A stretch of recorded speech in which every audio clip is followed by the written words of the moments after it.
નમસ્કાર વિદ્યાર્થી મિત્રો. આજે આપણે નવું પ્રકરણ નંબર 14 એટલે કે સંભાવનાની શરૂઆત કરીએ છીએ. આ પ્રકરણ શરૂ કરતા પહેલા વિદ્યાર્થી મિત્રો તમારે પ્રકરણ એનો ગુણભાર કઈ રીતનો છે અને આ પ્રકરણ છે એ ટોટલ કેટલા માર્કનું પૂછાય છે, કયો પ્રશ્ન, કયો દાખલો, કયા વિભાગમાં કેટલા માર્કનો પૂછાય છે, આ બધું જાણવું ખૂબ જરૂરી છે. એટલે ચાલો વિદ્યાર્થી મિત્રો આપણે શરૂઆત કરીએ. સંભાવના છે એ પ્રકરણ નંબર તમારું 14 છે અને એના માર્ક પણ 14 છે. કોમ્બિનેશન જુઓ, પ્રકરણ 14 અને માર્ક પણ 14 છે.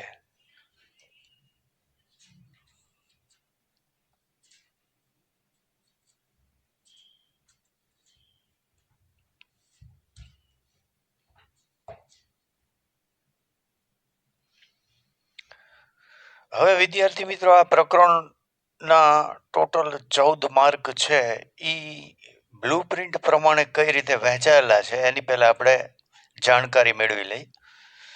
તો વિદ્યાર્થી મિત્રો બોર્ડની પરીક્ષા એનો પહેલો વિભાગ છે એ હેતુલક્ષી છે. જુઓ બરોબર છે?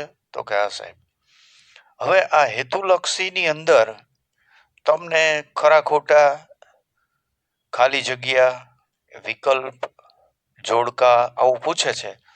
તો આ સમગ્ર જે હેતુલક્ષી છે એની અંદર આ 14મું જે પ્રકરણ છે સંભાવના, એની અંદરથી કુલ 3 પ્રશ્નો એક ગુણના એટલે કે 3 ગુણના પ્રશ્નો હેતુલક્ષીમાં પૂછાય છે. એમાં પેપર સેટર છે એ ખાલી જગ્યામાં પણ આનો પ્રશ્ન મૂકી શકે, એક વાક્યમાં પણ મૂકી શકે અને ઓપ્શનમાં પણ 1 માર્કનો હેતુલક્ષી મૂકી શકે છે. ત્યાર પછી આવે છે વિભાગ બી.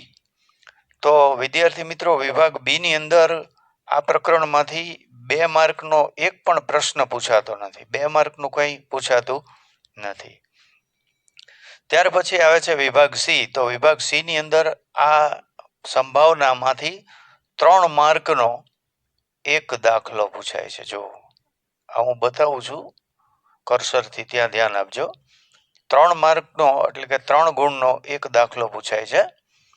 અને ત્યાર પછી વિભાગ ડી છે એની અંદર 4 ગુણના 2 દાખલાઓ પૂછાય છે. એટલે વિભાગ ડી છે, આ વિભાગ ડી એની અંદર 4 દુને 8 માર્કના દાખલા પૂછાય. ત્યાર પછી 3 ગુણનો એક દાખલો અહીંયા પૂછાય, એટલે 8 ને 3 ટોટલ 11 માર્ક તમાર થશે. 8 ગુણ વિભાગ એ માં, 3 ગુણ વિભાગ સી માં, એટલે 8 ને 3 ટોટલ 11 થયા. અને 3 હેતુલક્ષી તમને વિભાગ એ ની અંદર અહીંયા પૂછાશે, એટલે 11 ને 3 ટોટલ 14 માર્ક આ રીતે થઈ જાય છે. હવે આનાથી થોડા આગળ વધીએ વિદ્યાર્થી મિત્રો. આટલું તમે સમજી લીધું હશે અને આ સમજણ ખૂબ જરૂરી છે કે જેથી કરીને તમે પરીક્ષાની તૈયારી કરો ત્યારે તમને ખબર પડે કે આપણે કઈ રીતે દાખલા ગણવા જોઈએ, કયા દાખલાઓ કેટલા માર્કના કયા વિભાગમાં પૂછાય છે, આની સમજ ખૂબ જરૂરી છે. ત્યાર પછી હવે આપણે શરૂઆત કરી છે ચેપ્ટર નંબર 14 સંભાવના. તો એને ઇંગ્લિશમાં વિદ્યાર્થી મિત્રો પ્રોબેબિલિટી કહેવામાં આવે છે. એની પ્રસ્તાવના એટલે કે ઇન્ટ્રોડક્શન હું તમને સમજાવું છું કે સંભાવના શું છે, what is meaning of probability. તો અનિશ્ચિતતા, કોઈ પણ બાબત છે એની અનિશ્ચિતતા છે એના માપદંડને, અનિશ્ચિતતા કોઈ હોય એને માપદંડને સંભાવના કહેવામાં આવે છે. એનો અર્થ શક્યતાઓ અથવા તક થાય છે. તો આ જે મુદ્દો છે એને આપણે ઉદાહરણથી સમજશું તો વિશેષ ખ્યાલ આવશે. કોઈ પણ વાત હોય, કોઈ પણ ઘટના હોય, એની અનિશ્ચિતતાનો જે માપદંડ છે એને આપણે સંભાવના કહી છીએ. એનો સામાન્ય અર્થ શક્યતા અથવા તક થાય છે વિદ્યાર્થી મિત્રો. તો આ જે શક્યતા અથવા તક છે એનું બીજું નામ સંભાવના છે, અને એને આપણે ઉદાહરણ દ્વારા સમજીએ તો વિશેષ ખ્યાલ આવશે. તો ચાલો વિદ્યાર્થી મિત્રો આપણે ઉદાહરણ લઈએ. દાખલા તરીકે હું આ પહેલું ઉદાહરણ સમજાવું છું કે આજે વરસાદ આવવાની શક્યતા છે. તો આજે વરસાદ આવવાની જે શક્યતા છે એમાં નિશ્ચિતતા નથી. ઘણી વખત આપણે જોઈએ છીએ કે થોડી વારમાં આકાશની અંદર ખૂબ વાદળા ઘેરાયેલા હોય છે. આપણને એમ થાય કે હમણાં વરસાદ તૂટી પડશે, પણ એ વાદળા બીજે જતા રહેતા હોય છે અને આપણે ત્યાં વરસાદ જે જોઈએ એવો પડતો નથી હોતો. તો આ એની અનિશ્ચિતતા થઈ.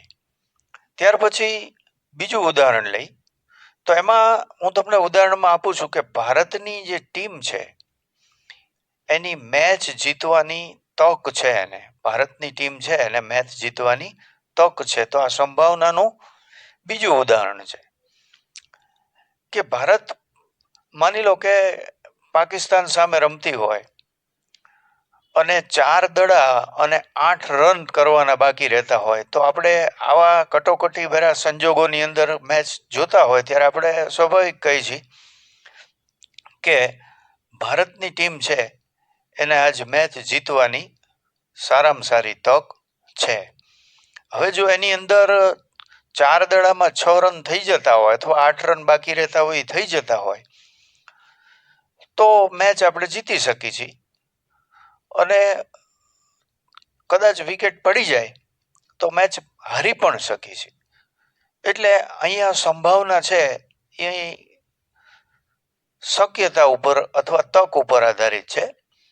ત્યાર પછીનો આ પ્રકરણનો બીજો શબ્દ તમારે સમજવાનો છે, પ્રયોગ. આ પ્રયોગને ઇંગ્લિશમાં આપણે એક્સપેરિમેન્ટ કહીએ છીએ. આ ડ્યુઅલ લેંગ્વેજમાં હું થોડું સમજાવતો એટલે રહું છું કે વિદ્યાર્થી મિત્રો તમે આગળ ભણો ત્યારે તમને આવા શબ્દોનો ખ્યાલ હોય અથવા આ શબ્દોથી પરિચિત હોય તો સ્વાભાવિક તમે આગળ ભણો ત્યારે તમને મુશ્કેલી ન પડે.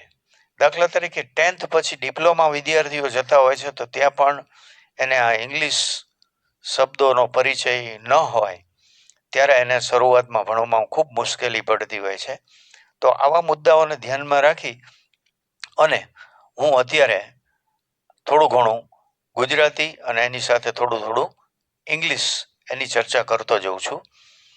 તો એનાથી કોઈ ઇંગ્લિશ મીડિયમમાં ભણતા વિદ્યાર્થીઓ છે એને પણ આનો બેનિફિટ મળી શકે છે. તો ચાલો મિત્રો આપણે સમજીએ પ્રયોગ. તો પ્રયોગ છે એ એક એનો ઇંગ્લિશ વર્ડ છે એક્સપેરિમેન્ટ. તો ચોક્કસ પરિણામ તરફ દોરી જતી જે પ્રક્રિયા છે, ચોક્કસ પરિણામ તરફ આપણને કોઈ પ્રક્રિયા દોરી જતી હોય તો એ પ્રક્રિયાને આપણે પ્રયોગ કહીએ છીએ. તો આ ચોક્કસ પરિણામ તરફ દોરી જતી પ્રક્રિયા એને આપણે પ્રયોગ કહીએ છીએ. તો એ એક્સપેરિમેન્ટ વિશે આપણે ઉદાહરણથી વિશેષ સમજણ મેળવીએ કે દાખલા તરીકે એક સિક્કો છે, ભારત પાકિસ્તાનની અથવા ભારત ન્યુઝીલેન્ડની મેચ શરૂ થતી હોય ત્યારે તમે જુઓ છો કે અમ્પાયર છે એ બંને કેપ્ટનોને ઊભા રાખી અને સિક્કાને ઉછાળે છે. તો એ એક પ્રયોગ છે. તો આ સિક્કાને ઉછાળવો, ટોસિંગ એ કોઈન, ધીસ ઇઝ એક્સપેરિમેન્ટ. આ એક પ્રયોગ છે. ત્યાર પછી બીજું ઉદાહરણ સમજીએ કે રમતમાં પાસો ફેંકવો. દાખલા તરીકે વેકેશનની અંદર મામાના ઘેર તમે બધા ભણવા રમવા ગયા હોય વેકેશન માણવા, તો ત્યાં વિદ્યાર્થી મિત્રો બધા મામા માસીના છોકરાઓ ભાઈઓ ભેગા થઈ અને નવો વેપાર એવી ગેમ આવે છે એ રમતા હોય. આવું મેં પણ જોયેલું છે, તમે પણ અનુભવેલું હશે. તો એ રમતની અંદર પાસા આવે છે, એ પાસો આપણે ફેંકતા હોય છીએ અને પછી એની આધારે પાસા ઉપરના અંકો ઉપરથી આપણે એ રમતને રમતા હોય છે. તો રમતની અંદર પાસો ફેંકવો એને ઇંગ્લિશમાં કહેવાય છે થ્રોઈંગ અ ડાઇસ. અને મેચની અંદર મેચ શરૂ થાય એ પહેલા અમ્પાયર દ્વારા ટોસને ઉછાળવાની જે ક્રિયા છે એ પણ એક પ્રયોગ છે. This is experiment. અને સિક્કાને ઉછાળવો એને આપણે ટોસિંગ અ કોઈન કહીએ છીએ. તો મને એવી આશા છે કે આ પ્રયોગ એટલે શું એના વિશે તમને સમજણ પડી હશે. સંભાવના એટલે શું એના વિશે પણ તમને સમજણ પડી હશે. હવે વિદ્યાર્થી મિત્રો આનાથી આપણે થોડા આગળ વધીએ. હવે નવો શબ્દ એના પછીનો આવે છે. પહેલો શબ્દ આપણે સંભાવના સમજ્યા, બીજો શબ્દ એને અનુલક્ષીને એ જ પ્રકરણને અનુલક્ષીને આપણે પ્રયોગ વિશે સમજ્યા. ત્યાર પછી હવે આપણે ઘટના એને ઇંગ્લિશમાં કહેવાય છે ઇવેન્ટ. તો ઘટના વિશે આપણે સમજ મેળવીએ. તો ચાલો વિદ્યાર્થી મિત્રો ઘટના એટલે શું એ સમજીએ. What is meaning of event? ઘટના એટલે શું? તો પ્રયોગના એક જ પરિણામ, કોઈ પ્રયોગ તમે કરો છો, પ્રયોગ એટલે આપણે સમજો આગળ એની સમજ મેળવી કે દાખલા તરીકે સિક્કાને ઉછાળવો એ એક પ્રયોગ છે, પાસાને ફેંકવો એ એક પ્રયોગ છે. તો એ પ્રયોગ દરમિયાન આપણને એક જ પરિણામ મળે છે. દાખલા તરીકે સિક્કાને ઉછાળો છો તમને સિક્કાને ઉછાળો છો તો એની અંદર તમને એક જ પરિણામ મળે છે. કાં એચ મળે, હેડ મળે, અથવા તો વિદ્યાર્થી મિત્રો ટી મળે એટલે કે ટેલ મળે છે. તો આ જે છે એ એક ઘટના છે. હવે એને આપણે ઉદાહરણ દ્વારા અહીંયા સમજાવવાનો મેં પ્રયત્ન કર્યો છે કે એક સિક્કાને તમે ઉછાળો છો તો એ સિક્કો નીચે પડે ત્યારે આપણે એચ અથવા ટેલ ટી એટલે એવું બોલી છે. તો એની અંદર સિક્કાને ઉછાળવાથી તમને જે છાપ મળે છે એની સંભાવના એને ઘટના કહેવાય. કારણ કે એની અંદર એક જ પરિણામની ચર્ચા થઈ છે. કોની? તો કે છાપની. બરોબર છે વિદ્યાર્થી મિત્રો? તો કે હા સાહેબ બરોબર સમજાય છે. તો હવે આપણે આગળ જઈ કે કોઈ ઘટના છે એને સંકેતમાં એથી દર્શાવાય છે. તો કોઈ ઘટના એની સંભાવના એને સાંકેતિક ભાષામાં પી ઓફ એ કહેવામાં આવે છે. કોઈ ઘટના છે એની સંભાવના છે એને સાંકેતિક ભાષામાં પી ઓફ એ તરીકે દર્શાવવામાં આવે છે. પી ઓફ એ એટલે ઘણા વિદ્યાર્થીઓને આની ખબર નથી હોતી, પણ પી એટલે પ્રોબેબિલિટી અને એ એટલે ઇવેન્ટ, ઘટના. તો પ્રોબેબિલિટી ઓફ એ એટલે ઘટના એની સંભાવના, એને શોર્ટમાં પી ઓફ એ તરીકે દર્શાવવામાં આવે છે. તો ઘટના એ છે એની સંભાવના છે એને સાંકેતિક દ્રષ્ટિએ પી ઓફ એ વડે દર્શાવવામાં આવે છે. ત્યાર પછી મિત્રો આ ઘટના એ છે એનું સૂત્ર શું છે એ જોઈએ. આ સૂત્ર છે એ ખૂબ અગત્યનું છે વિદ્યાર્થી મિત્રો. એટલે એને તમે જોજો આવી રેડ બાઉન્ડ્રીથી એને બતાવ્યું છે. તો આ રેડ બાઉન્ડ્રીથી જે મેં સૂત્ર બતાવ્યું છે એ દાખલામાં આખા પ્રકરણમાં ખૂબ અગત્યનું છે. તો ઘટના એનું સૂત્ર શું છે એ ચાલો સમજીએ. તો પી of A is equal to ઘટના એના ઉદ્ભવના પરિણામ એની સંખ્યા છેદમાં કુલ પરિણામની સંખ્યા. એટલે આ ઘટના એનું સૂત્ર છે. આ સૂત્રને વિદ્યાર્થી મિત્રો હું એવું તમને સજેશન કરું છું કે લગભગ યાદ ન રહે, યાદ તો રહી જાય એવું છે, પણ કદાચ યાદ ન રહેતું હોય તો હોમવર્ક તરીકે તમે એને 10 વખત લખી નાખો. શું? તો કે ખાલી સૂત્ર 10 વખત લખી નાખો. એનાથી શું થશે? તમને સૂત્ર યાદ રહી જશે. અને સૂત્ર યાદ રહી જાય ને તો દાખલા ગણવા ખૂબ ઇઝી છે. આની અંદર 14 માર્ક મેળવવા એ વિદ્યાર્થી મિત્રો બહુ સહેલી વસ્તુ છે. અને મોટા ભાગના વિદ્યાર્થીઓ છે એ આની અંદર માર્ક કવર કરી શકતા હોય છે, કારણ કે ખૂબ સરળ પ્રકરણ છે. હવે ચાલો વિદ્યાર્થી મિત્રો આગળ વધી. તો ઘટના, એના પ્રકાર આપણે એક સહેજ રિફર કરી લઈ કે સંભાવનામાં પ્રથમ આપણે જોયું કે સંભાવના એટલે શું, તો આપણે કીધું કે શક્યતા અથવા તક, એને આપણે સંભાવના કહીએ છીએ. એના આપણે ઉદાહરણો પણ સમજી લીધા. ત્યાર પછીનો શબ્દ એની અંદર આવે છે પ્રયોગ વિશેનો, એને પણ આપણે ઉદાહરણ દ્વારા વિદ્યાર્થી મિત્રો સમજ્યા. અને ત્યાર પછી આવે છે ઘટના. હું વિદ્યાર્થી મિત્રો એવી રીતે ભણાવીશ કે એની અંદર એક એક શબ્દો જે આવે છે એ ક્રમ વાઇઝ આવશે, અને એને ઉદાહરણ પણ હું સાથે આપતો જઈશ. એટલે તમે ધ્યાનથી ભણશો તો આ પ્રકરણ તમને સચોટ આવડી જશે, એમાં કોઈ શંકાને સ્થાન નથી. તો સંભાવના, પ્રયોગ, ત્યાર પછીનો શબ્દ આપણે સમજ્યા ઘટના. તો ઘટનામાં આપણે તમને કીધું કે સિક્કાને ઉછાળો અને એક જ પરિણામ એચ મળતું હોય અથવા એક જ પરિણામ ટી મળતું હોય તો એને આપણે ઘટના કહીએ છીએ. ત્યાર પછી આપણે સમજ્યા કે ઘટના છે એને સંકેતમાં, કોઈ પણ ઘટનાને સંકેતમાં કેવી રીતે દર્શાવાય, તો કે એક ઘટના હોય તો એને એ થી દર્શાવી છીએ અને એને સંકેતમાં પી ઓફ એ લખી છીએ. બે ઘટનાઓ પૂછેલી હોય દાખલામાં, તો આપણે ઘટના બીજી છે એને બી થી દર્શાવી, ઘટના બી ને, અને એને પી ઓફ બી થી દર્શાવી છે. તો આવી બધી જે ઘટનાઓ છે, હવે એના પ્રકાર આવે છે. એટલે કે એને ઇંગ્લિશમાં કહેવામાં આવે છે ટાઈપ ઓફ એન ઇવેન્ટ. તો ચાલો આપણે વિદ્યાર્થી મિત્રો જોઈ કે how many type of events, ઘટનાઓના પ્રકારો કેટલા છે. તો એનો અહીંયા મેં ચાર્ટ દર્શાવેલો છે વિદ્યાર્થી મિત્રો. ચાર્ટ ધ્યાનથી જોશો તો તમને બહુ મજા આવશે સમજવાની. તો ઘટનાનો પહેલો પ્રકાર આપણો છે એ છે પ્રાથમિક ઘટના. એને ઇંગ્લિશમાં કહેવામાં આવે છે એલિમેન્ટરી ઇવેન્ટ. પહેલો ઘટનાનો પ્રકાર છે એ શું છે વિદ્યાર્થી મિત્રો, તો કે પ્રાથમિક ઘટના. અને એને ઇંગ્લિશમાં કહેવામાં આવે છે, યાદ રાખજો, એલિમેન્ટરી ઇવેન્ટ. ત્યાર પછી ઘટના છે એનો આ બીજો પ્રકાર આપણે લીધો છે. તો એ ઘટના છે એ પૂરક ઘટના છે.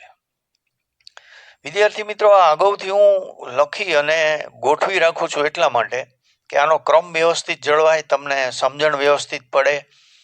અને સમજાવતી વખતે જો હું લખવા જોઉં તો સમય વધારે લઈ લે અને વિડીયો બહુ મોટો થઈ જાય અને કંટાળાજનક પણ બની શકે. એટલા માટે હું આ અગાઉથી આવું ડ્રો કરીને રાખું છું ચાર્ટને, કે જેથી તમને સમજવામાં સરળતા રહે.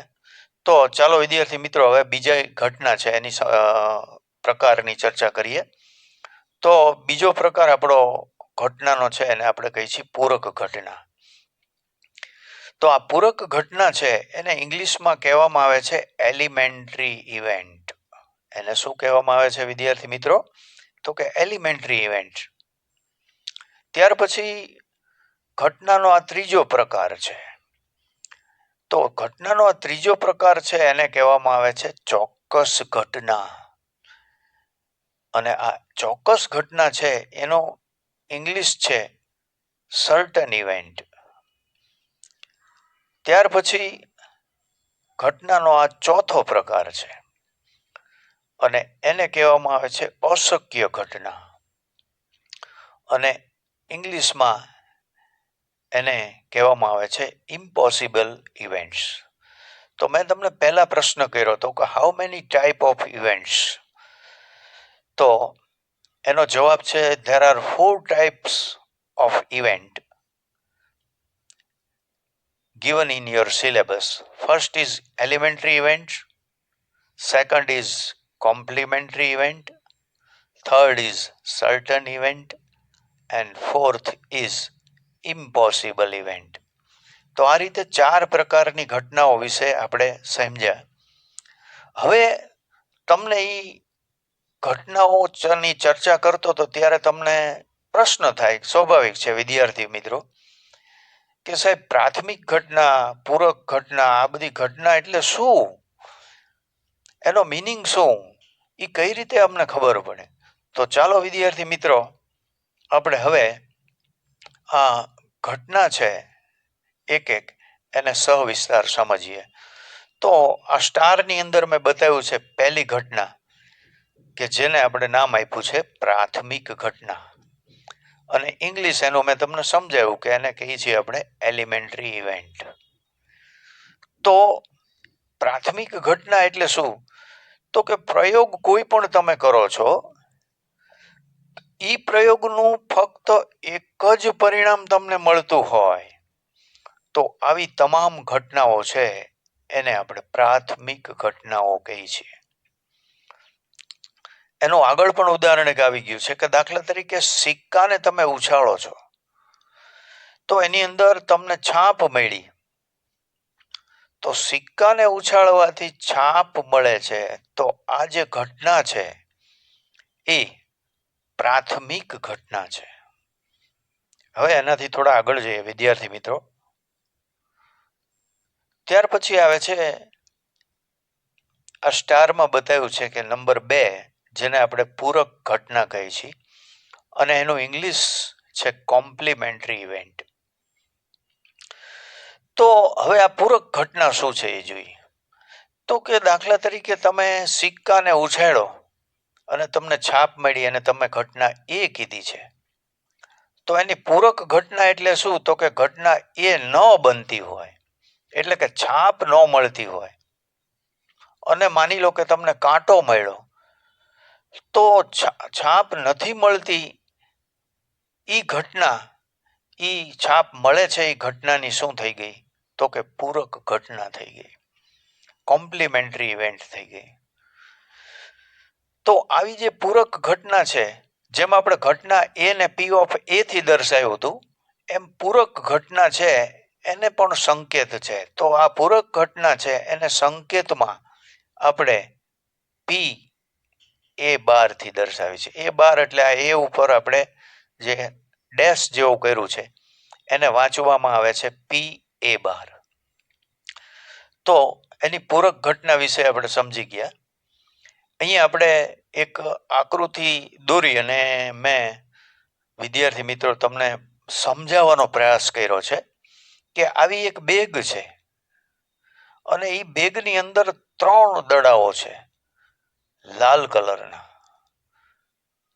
ત્યાર પછી 3 દડાઓ છે, 3 નંગ દડાઓ છે એ વાદળી રંગના છે, અને 3 દડાઓ છે, 3 નંગ દડા એ ભૂરા રંગના છે.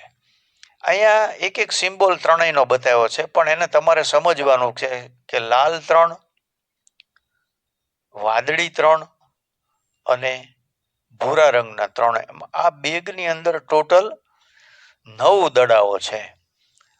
તો દાખલા તરીકે બેગમાંથી તમે યાદૃચ્છિક રીતે, એટલે કે જોયા વગર, ચીટિંગ કર્યા વગર, યાદૃચ્છિક રીતે થયું છે, તો બેગમાંથી તમે જોયા વગર એટલે કે યાદૃચ્છિક રીતે કોઈ દડો પસંદ કરેલો છે, અને પસંદ કરેલો દડો વાદળી રંગનો ન હોય, બરોબર, તો એને અગાઉની જે કંઈ ઘટનાઓ છે એની પૂરક ઘટના તરીકે ઓળખવામાં આવે છે. દડા છે એમાંથી યાદૃચ્છિક રીતે બેગમાંથી તમે એક દડો કોઈ પસંદ કરો છો અને તમને એમ કે એ દડો વાદળી રંગનો ન હોય, તો ઈ જે ઘટના બને છે એ ઘટનાની પૂરક ઘટના ગણાય છે. ખ્યાલ આવી ગયો મિત્રો? હા સાહેબ. તો ચાલો હવે એમાં આગળ વધીએ. ત્યાર પછી નંબર 3 આ સ્ટારની અંદર મેં લખેલું છે નંબર 3, ઘટના ત્રીજી, એને આપણે ચોક્કસ ઘટના તરીકે ઓળખીએ છીએ. અને ચોક્કસ ઘટના છે એને મેં અગાઉ પણ તમને સમજાવ્યું કે ઇંગ્લિશમાં સર્ટન ઇવેન્ટ કહેવામાં આવે છે. તો ચાલો વિદ્યાર્થી મિત્રો આ સર્ટન ઇવેન્ટ શું છે એના વિશે આપણે ચર્ચા કરી. તો કે નિયમિતપણે બનતી કોઈ ઘટના હોય, નિયમિતપણે કોઈ પણ જાતની એની અંદર ફેરફાર થયા વગરનો નિયમિતપણે કોઈ ઘટના બનતી હોય તો આવી જે ઘટના છે એને આપણે ચોક્કસ ઘટના કહી છીએ. એટલે કે regular happen event, it is certain event. Which event is happen regularly, then it is called certain event. એટલે કે જે ઘટના કોઈ પણ જાતના ફેરફાર વગર નિયમિતપણે બનતી હોય એવી તમામ ઘટનાઓ છે એને ચોક્કસ ઘટના કહેવાય. તો કે સાહેબ હવે વ્યાખ્યા તો સમજ્યા કે નિયમિતપણે બનતી ઘટના એટલે ચોક્કસ ઘટના, પણ હજી ક્લિયરિટી મગજમાં નથી આવી. તો એની ક્લિયરિટી માટે આપણે અહીંયા વિદ્યાર્થી મિત્રો ઉદાહરણ આપેલા છે કે જેથી તમને ધ્યાન આપશો એટલે તરત જ ખ્યાલ આવી જશે કે ચોક્કસ ઘટના શું છે. તો કે દાખલા તરીકે સૂર્ય છે એ પૂર્વમાં ઉગે છે. The son rises in the East every day. This is happen every day. આ રોજ બનતી ઘટના છે. તો એ નિયમિતપણે બનતી ઘટના થઈ ગઈ બેટા, એટલે એને આપણે ચોક્કસ ઘટના કહીએ છીએ.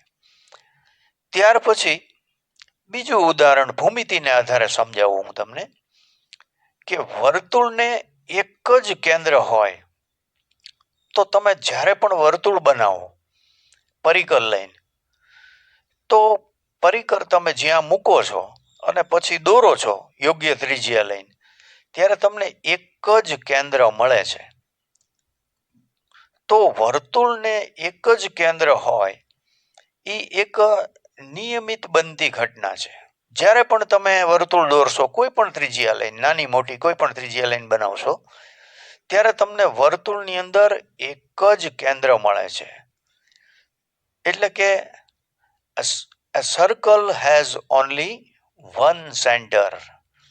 તો આ જે ઉદાહરણ મેં તમને આપ્યું વિદ્યાર્થી મિત્રો, એ નિયમિતપણે બનતી વાત છે એનું ઉદાહરણ છે, એટલે એ પણ ચોક્કસ ઘટનામાં આવે છે.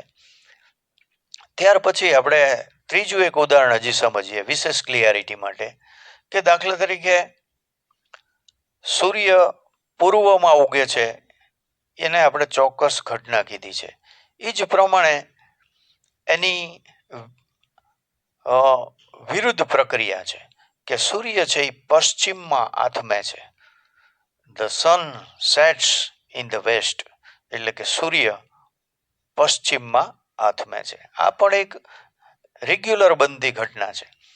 તો હવે વિદ્યાર્થી મિત્રો ખ્યાલ આવી ગયો કે ચોક્કસ ઘટના શું છે, કે જે કોઈ પણ ફેરફાર વગર ચોક્કસપણે નિયમિતપણે બનતી હોય એવી ઘટનાઓ છે, એ તમામ ઘટનાઓ છે એને આપણે ચોક્કસ ઘટના તરીકે લઈ છીએ.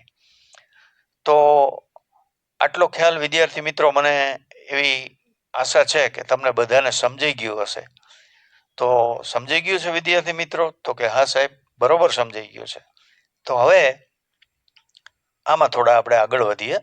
હજી ચોથો પ્રકાર છે એ આપણે સમજવાનો બેટા બાકી છે, તો આગળ લઈ ચલો. તો હવે આપણે આ ચોથો જે પ્રકાર છે ઘટનાનો એની ચર્ચા કરી. તો ચોથો પ્રકાર આપણે ઘટનાનો જોઈ છીએ એ છે અશક્ય ઘટના. એને ઇંગ્લિશમાં આપણે કહીએ છીએ ઇમ્પોસિબલ ઇવેન્ટ. તો સાહેબ આ અશક્ય ઘટના એટલે ઇમ્પોસિબલ ઇવેન્ટ સમજ્યા, પણ એને થોડું વિશેષ ખ્યાલ આવે એવું સમજાવો. હા બેટા ચોક્કસ સમજાવું. ચાલો. ક્યારેક કોઈ ઘટના બનતી હોય, અરે અશક્ય ઘટના, તો એના વિશે હું તમને વિશેષ સમજાવું કે જે ઘટના ક્યારેય ન બનતી હોય એવી જે ઘટના છે એને અશક્ય ઘટના કહેવાય. જે ઘટના ક્યારેય બનતી ન હોય એવી ઘટના છે એને અશક્ય ઘટના કહેવાય. તો સાહેબ ક્યારેય ન બનતી ઘટના એ અમારે શું સમજવું? તો હું બાળકો એનું એક ઉદાહરણ આપું છું, એનાથી તમને ખ્યાલ ચોક્કસ આવી જશે કે એવું ક્યારેય શક્ય જ નથી, ક્યારે બને જ નહીં. તો દાખલા તરીકે હું તમને એક એવો વિધાન આપું કે બાવળના વૃક્ષ પર કેરી ઉગે, તો તમે બધા હસવા માંડશો ને. જો હૈસા ને. તો આ જે બાવળના વૃક્ષ ઉપર કેરી ઉગે એવું હું તમને પૂછું તો તમે કહેવાના કે સાહેબ એ કોઈથી શક્ય જ નથી. બસ તો આ જે ઘટના જે મેં તમને તમારી સામે ચર્ચા માટે મૂકી એ ઘટના કેવી ગણાય?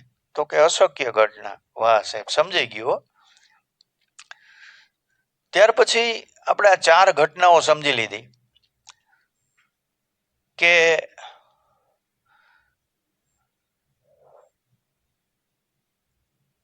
ચારે 4 ઘટનાઓ વિશે સમજ મેળવી લીધી.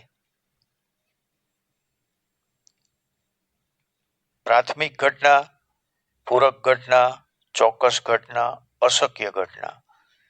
હવે આ ઘટનાઓ વિશે સમજી લીધા પછી વિદ્યાર્થી મિત્રો થોડાક આ પ્રકરણની અંદર આવતા શબ્દો છે, પાયાના શબ્દો, બેઝિક વર્ડ્સ જેને આપણે કહીએ છીએ ઇંગ્લિશમાં, તો એના વિશે આપણે થોડી ચર્ચા કરવી ખૂબ જરૂરી છે. કારણ કે એનો ખ્યાલ હશે તો તમે દાખલાને સમજી શકશો. તો એમાંનો પહેલો શબ્દ છે અવિભાજ્ય સંખ્યા. આ શબ્દ છે એ દાખલાની અંદર આવે છે રકમમાં, અને વિદ્યાર્થીઓનો ખ્યાલ નથી હોતો. જ્યારે આપણે પૂછી કે અવિભાજ્ય સંખ્યા કેટલી અથવા કઈ, ત્યારે એ વિચાર કરવા માંડે છે. એટલે એના માટે થઈ અને આપણે અહીંયા આ ઘટનાઓ સમજી લીધા પછી અવિભાજ્ય સંખ્યા એ આપણો પહેલો પાયાનો શબ્દ છે, એને સમજીએ. એને ઇંગ્લિશમાં કહેવામાં આવે છે પ્રાઇમ નંબર. તો વિદ્યાર્થી મિત્રો હવે એના વિશે સમજી કે વોટ ઇઝ પ્રાઇમ નંબર, અવિભાજ્ય સંખ્યા શું છે. તો જે સંખ્યાના તમે અવયવો પાડો ત્યારે તમને 1 અને એ સંખ્યા પોતે જ મળે, તો એવી સંખ્યા છે એને અવિભાજ્ય સંખ્યા કહેવાય. સમજાણો મિત્રો? તો કે સાહેબ બરોબર ક્લિયર ન થયું. કઈ વાંધો નહીં વિદ્યાર્થી મિત્રો. જે સંખ્યા તમે લો અને એના આંકમાં જોઈ ત્યારે તમને આંક આવડે અને અવયવોની સમજણ પડે. આંક આવડે છે ને? ન આવડતા હોય તો ચર્ચા કરી લેજો, શીખી લેજો. અઠવાડિયા 10 દિવસમાં વ્યવસ્થિત આંક તૈયાર કરી લેજો, તો ઝડપથી તમને ખ્યાલ આવશે અને ગણિતમાં ક્યાંય તકલીફ નહીં પડે. તો અવિભાજ્ય સંખ્યા એટલે કે જે સંખ્યાના તમે અવયવો પાડો અને એ અવયવમાં તમને 1 મળે અને સંખ્યા લીધેલી છે એ પોતે મળે, ત્યારે એ સંખ્યા છે એને અવિભાજ્ય સંખ્યા કહેવાય. દાખલા તરીકે આપણે 3 લીધા, તો 3 આંકમાં ક્યાં આવે છે? તો કે સાહેબ 3 એકુ 3 આવે છે. તો એમાં 1 આવ્યું? તો કે હા સાહેબ 3 આવ્યા, તો સંખ્યા પોતે જ થઈ ને. હા, તો આ લીધેલી સંખ્યા 3 છે એ કેવી ગણાય? તો કે અવિભાજ્ય સંખ્યા ગણાય સાહેબ. હવે સમજી ગયો સાહેબ. હા, ત્યાર પછી આપણે બીજો એક આંકડો લઈ, બીજી એક સંખ્યા લઈ, 5 લીધી દાખલા તરીકે મેં. તો 5 છે એના અવયવ તમે આંકમાં જોશો તો એકોથી દાણમાં તમને તરત ખબર પડે કે સાહેબ 5 એકુ 5. Very good. તો એની અંદર આ જે છે એ 5 ના અવયવો છે.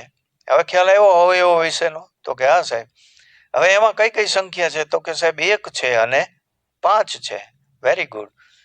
તો તમે હવે ધ્યાનથી વ્યાખ્યા મુજબ જુઓ, 1 અને સંખ્યા પોતે જ આવી જોઈએ. તો આ 5 ના અવયવ આપણે આ લીધા, 5 એકુ 5, એમાં 1 આવ્યો? તો કે હા સાહેબ. સંખ્યા પોતે જ આવી જાય છે? તો કે હા સાહેબ. Very good. તો આ 3 છે લીધેલી સંખ્યા અને લીધેલી સંખ્યા 5 છે, એની ગણતરી શેમાં થાય છે? તો કે અવિભાજ્ય સંખ્યાઓમાં થાય છે. સમજાણો બેટા? તો કે હા સાહેબ બરોબર સમજાઈ ગયું. તો ચાલો આપણે હવે એ અવિભાજ્ય સંખ્યા વિશે થોડીક વિશેષ ચર્ચા કરી કે જેથી કરીને દાખલામાં તમને ખૂબ મજા આવશે. તો હું તમને એક પ્રશ્ન એવો પૂછું કે 1 થી 30 વચ્ચેની અવિભાજ્ય સંખ્યાઓ લખો તમે. તો દરેક વિદ્યાર્થીઓ આ અવિભાજ્ય સંખ્યાઓ મેં સમજાવી છે એ પ્રમાણે લખવાનો પ્રયત્ન કરશે. તો 1 થી 30 વચ્ચે આમ જુઓ તો રેગ્યુલરમાં 2 થી શરૂ કરીને 29 સુધીની સંખ્યાઓ આવે, પણ એ બધી સંખ્યાઓ વિદ્યાર્થી મિત્રો અવિભાજ્ય સંખ્યાઓ ગણાતી નથી. વ્યાખ્યા મુજબ જે આવતી હોય એ જ અવિભાજ્ય સંખ્યા ગણાય. તો દાખલા તરીકે 2 છે એના આપણે અવયવ પાડી તો 2 એકુ 2 સિવાય એના કોઈ અવયવ પડી શકે નહીં. એટલે 2 છે એ અવિભાજ્ય છે. 3 તો કે 3 પણ સાહેબ અવિભાજ્ય થાય. 5 તો એ પણ અવિભાજ્ય થાય. 7 ના ભાગ પાડી તો 7 એકુ 7 સિવાય એકોથી દાણમાં ક્યાંય ન આવે, માટે 7 પણ અવિભાજ્ય છે. ત્યાર પછી 8 નો આવે, કારણ કે 8 ના ભાગ 8 એકુ 8 અને 4 દુ 8 એવા પડે છે. તો આપણે વ્યાખ્યામાં એમ કીધું છે કે સંખ્યાના અવયવમાં એ એક અને સંખ્યા પોતે જ હોવી જોઈએ. તો 8 ન આવે, 9 પણ ન આવે. શું કામ ન આવે 9 બાળકો? તો કે સાહેબ 9 માં 9 એકુ 9 સિવાય 3 તારી 9 થાય ને. તો હા બેટા, તો આ ધ્યાન રાખવાનું છે. તો અહીંયા 9 પણ આવી શકે નહીં, 8 પણ ન આવે, 9 પણ ન આવે, તો પછી 10 પણ ન આવી શકે સાહેબ. Very good. તો પછી કઈ આવે? તો કે 11 આવે સાહેબ. વેરી ગુડ, સરસ. હવે આ રીતે આગળ વિચારો. 12 આવે? તો કે ના સાહેબ. શું કામ? તો 12 ના 12 એકુ 12, 6 દુ 12, 4 તરી 12, આવા બધા ભાગ પડે છે. વેરી ગુડ, તમને ખૂબ સારું સમજાઈ ગયું હો બાળકો. તો 11 પછીની અવિભાજ્ય સંખ્યા કઈ છે? તો કે 13 છે સાહેબ. 13 આવે. પછી 14 આવે? તો કે ના સાહેબ. 15 આવે? ના સાહેબ. 16 આવે? ના સાહેબ. 17 આવે? તો કે હા સાહેબ 17 આવે. 17 એકુ 17, વેરી ગુડ. 18 આવશે? નહીં સાહેબ. 19? તો કે હા 19 આવે, કારણ કે 19 એકુ 19 સિવાય 19 ના કોઈ ભાગ પડી શકતા નથી. 20 નો આવે સાહેબ. 21 નો આવે સાહેબ. 22 પણ નો આવે સાહેબ, કારણ કે 22 ના 22 એકુ 22 ને 11 દુ 22 ભાગ પડે છે. Very good. તો 22 પછીની 23 સંખ્યા વિદ્યાર્થીઓ આવે? તો કે ના સાહેબ, ઈ આવી શકે. હા સાહેબ આવી શકે. શું કામ? તો કે 23 ના 23 એકુ 23 સિવાય બીજા કોઈ ભાગ પડી શકતા નથી. વેરી ગુડ, સરસ. 24 આવે? તો કે ના સાહેબ. 25 પણ નો આવે. 26 પણ નો આવે. 27 પણ નો આવી શકે. Very good. 28 ઈ પણ નો આવે સાહેબ. તો 29 આવે સાહેબ. તો આ આપણે અવિભાજ્ય સંખ્યાઓ 1 થી 30 વચ્ચે કેટલી આવે એની ચર્ચા કરી. તો જોઈ જુઓ, 1 થી 30 વચ્ચે કેટલી અવિભાજ્ય સંખ્યાઓ આવે? તો કે 1, 2, 3, 4, 5, 6, 7, 8, 9, 10. તો આ બધી 1 થી 30 વચ્ચેની અવિભાજ્ય સંખ્યાઓ વિશેની આપણે સમજ મેળવી, એની વ્યાખ્યા સમજ્યા. હવે એની 1 થી 30 વચ્ચે આવતી તમામ અવિભાજ્ય સંખ્યાઓ વિશે તમે વિચાર્યું. તો આ રીતે પ્રયત્ન કરવાથી આપણને અવિભાજ્ય સંખ્યાઓ વિશે વધારે ખબર પડે. હજી તમે આગળ 1 થી 50 વચ્ચે આવતી અવિભાજ્ય સંખ્યાઓનો પણ વિચાર કરી અને તમારી રીતે લખજો વિદ્યાર્થી મિત્રો. ત્યાર પછીનો મુદ્દો આવે છે કે સંખ્યા 2 એ કેવી સંખ્યા છે? તો સંખ્યા 2 છે એનો 2 જગ્યાએ ગણતરી થાય છે.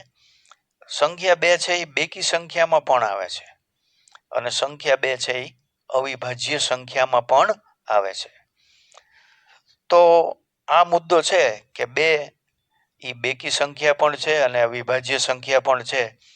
એ ખૂબ અગત્યનો મુદ્દો છે. ક્યારેક નાની આવી બાબત છે એ તમને હેતુલક્ષીમાં ખાલી જગ્યામાં પૂછે ત્યારે ઘણા વિદ્યાર્થીઓને નથી આવડતું અને ઘણા વિદ્યાર્થીઓ કન્ફ્યુઝ પણ હોય છે આ મુદ્દામાં.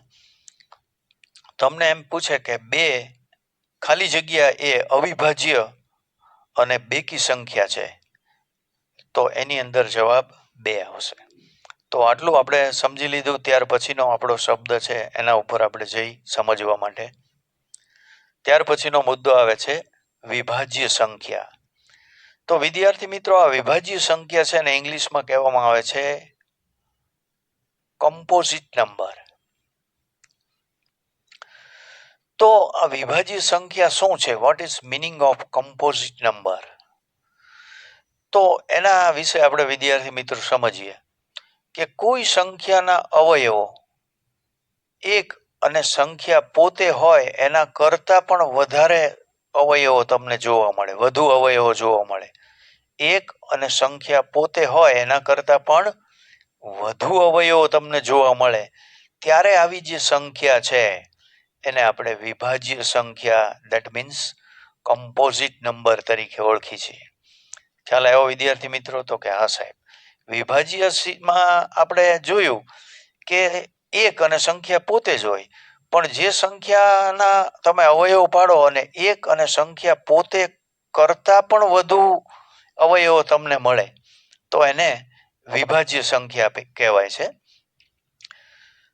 તો વિભાજ્ય સંખ્યાઓ છે એ એકી સંખ્યા અને બેકી સંખ્યા બંને હોઈ શકે છે. તો દાખલા તરીકે આપણે એનું એક ઉદાહરણ લઈ એટલે તમને વિશેષ વિદ્યાર્થી મિત્રો સમજ પડશે કે આ 15 એક છે સંખ્યા, એના આપણે અવયવ પાડી છે. તો 15 ના અવયવ પાડી છે તો વિદ્યાર્થી મિત્રો અહીંયા હું એની થોડી ચર્ચા કરું.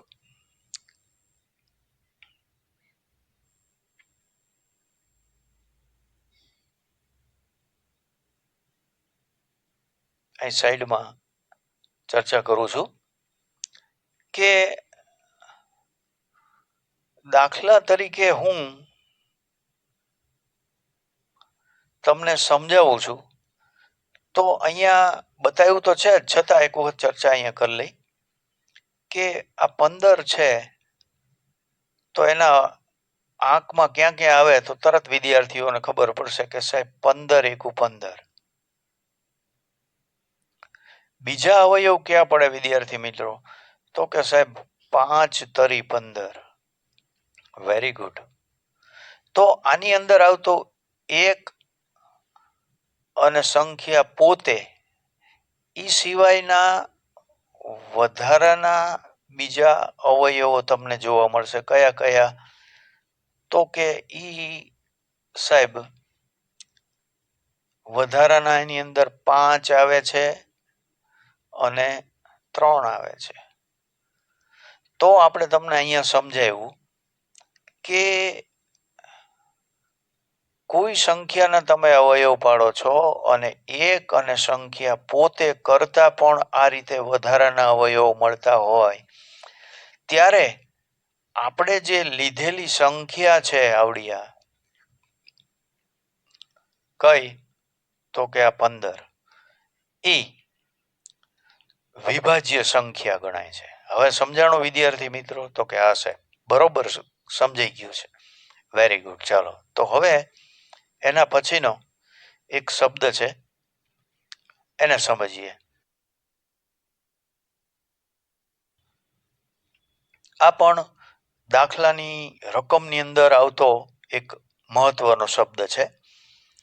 એને પરફેક્ટ સ્ક્વેર નંબર એમ કહેવામાં આવે છે ઇંગ્લિશમાં, એટલે કે પૂર્ણ વર્ગ સંખ્યા. તો હું જનરલી વિદ્યાર્થીઓને ક્લાસમાં ભણાવું છું, કોઈ પણ ક્લાસ, કોઈ પણ ધોરણ, ત્યારે હું દાખલાની સાથે વિદ્યાર્થીઓને 5 દાખલા ગણાવું તો હોમવર્કમાં 5 દાખલાની સાથે ફરજિયાતપણે આંક 11 થી 20, એકુથી દાણ અને સંખ્યા 1 થી 15 સુધીનો વર્ગ, વર્ગમૂળ અને 1 થી 10 સુધીના ઘન અને ઘનમૂળ હોમવર્કમાં ફરજિયાત આપું છું. શું કામ? તો કે ત્યાં તમને જ્યારે આવું વર્ગ અને વર્ગમૂળની જરૂરત પડે ત્યારે તરત તમને એ ખ્યાલ આવે કોન્સેપ્ટનો, અને રોજ લખતા રહો એટલે તરત મગજમાં આવવા માંડે. તો ચાલો વિદ્યાર્થી મિત્રો આ પૂર્ણ વર્ગ સંખ્યા એટલે કે પરફેક્ટ સ્ક્વેર નંબર વિશે સમજ મેળવીએ. તો what is perfect square number એટલે કે પૂર્ણ વર્ગ સંખ્યા શું છે? તો કે કોઈ પણ સંખ્યાનો તે જ સંખ્યા સાથે તમે ગુણાકાર કરો છો ત્યારે તમને જે જવાબમાં મળે છે એ પૂર્ણ વર્ગ સંખ્યા થઈ. સમજાણો વિદ્યાર્થી મિત્રો? તો કે હા સાહેબ. એને વિશેષ આપણે ઉદાહરણથી સમજીએ વિદ્યાર્થી મિત્રો કે દાખલા તરીકે કોઈ સંખ્યા મેં 2 લીધી.